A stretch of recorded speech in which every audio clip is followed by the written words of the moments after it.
Welcome back to Athena Women's Clinic YouTube channel today. Today we have a special guest talking about regenerative medicine. So in a few minutes I'll introduce her to you, who has done her PhD in Medical and Biological Sciences, Bachelor of Biomedical Science and Bachelor of Health Science. Has got 5 publications. I don't know how somebody can do PhD, but here she is, Dr. Jeannie Devereaux. Hello everybody, welcome to our show on women's health.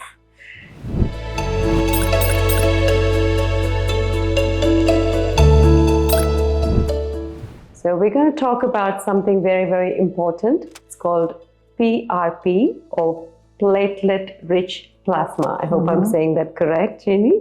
So please tell us in basic terms, what is PRP? We actually take your blood and we double spin the blood in a centrifuge. The end step is that we have a high concentration of your platelets in plasma. Now the platelets are, when we inject them, they actually release about 300 different types of molecules that regenerate your tissue. Now, one common molecule would be a growth factor. You've heard of growth factors. And I won't go through the rest of the list because it's long. But your body knows how to heal itself, and the healing mechanisms come from your platelets. So just to recap it very quickly. So say, for example, you have a small cut. What happens? After a certain period of bleeding, it stops automatically. So that's the cells that's called platelets that we're going to harvest from your blood sample and reuse it.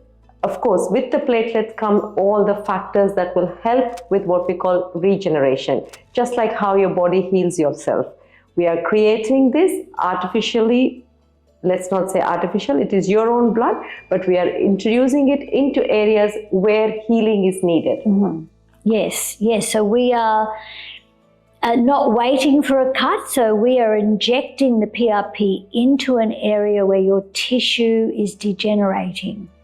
And we want to simulate the wound healing process with highly concentrated platelets, which is exactly what happens when you cut yourself. When you cut yourself, there's a concentration of platelets that accumulate into that cut.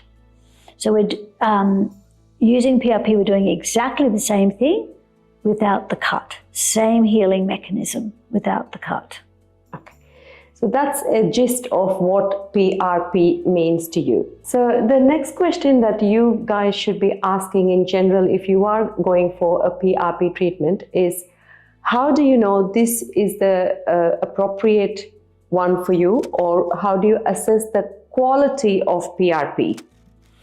Well, the situation with the Therapeutics Good Act is that they haven't distinguished between a low platelet count to a high platelet count. So when you are researching a doctor to have a PRP treatment, it's very difficult to distinguish who's using a high quality and who's using a low quality. So the question that you need to ask is, what is the dose, the platelet dose that the doctor will be using? And they will be able to answer that. Now, the dose that you're specifically looking for is a minimum of 10 billion platelets in that dose. If the PRP is low price, I'll guarantee that it's under 1 billion. Now this dose, the low dose, will barely work. The high dose will actually regenerate your connective tissue. So that's basically your $1 million question is, what is the dose of the platelets? And you must hear 10 billion or more. So the key is 10 billion. So remember that. So then when you go for the treatment, you can always ask your doctor, make sure you get 10 billion platelets. Like Jeannie mentioned, there are many clinics that are doing sometimes even just plasma, so which does not have these benefits. So be aware and choose wisely. For your knowledge, let's talk about where PRP can be used. Well, that's in a variety of specialties. So firstly, it was used in wound care. So people will present with venous ulcers and we would pack the wound, and that prevented amputations of the feet. So, and then it progressed into musculoskeletal. So patients with osteoarthritis of the knee, the elbow, and then it progressed into injuries. Shoulder injuries, all sorts of football injuries, all sorts of injuries. So the PRP was injected to regenerate the tissue. And now people with osteoarthritis are coming off their pain medications as well. So then that opened the door to the pain medicine doctors. Mm-hmm. So now we're injecting it into people's spines, or where there's serious pain, and people are finding that their pain is reducing over time. Now, if we go back to the wounds, what then happened is let's inject this into skin for skin health, for regenerating skin, rather than using dermal fillers, which are artificial and will change your shape and become lumpy over the time. So now people use it for their skin regeneration. So then it's also used for women's health and men's health, actually. So for a post-baby, having a baby, so there's structural changes that actually occur, urinary incontinence, and sexual performance as well in women and in men. And also alopecia.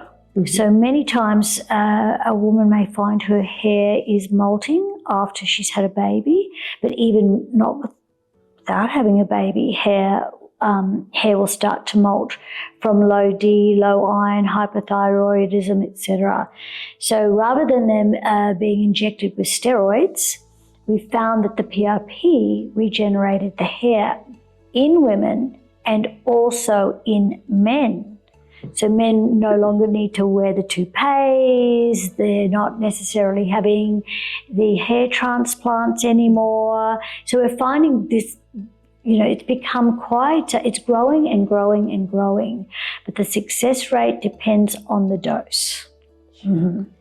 It's interesting that you guys should know that PRP was first introduced to Australia in 2008, and here we are talking about it in 2024. So if you'd like to follow us for the next video, we'll have more information on its uses. Thank you for watching.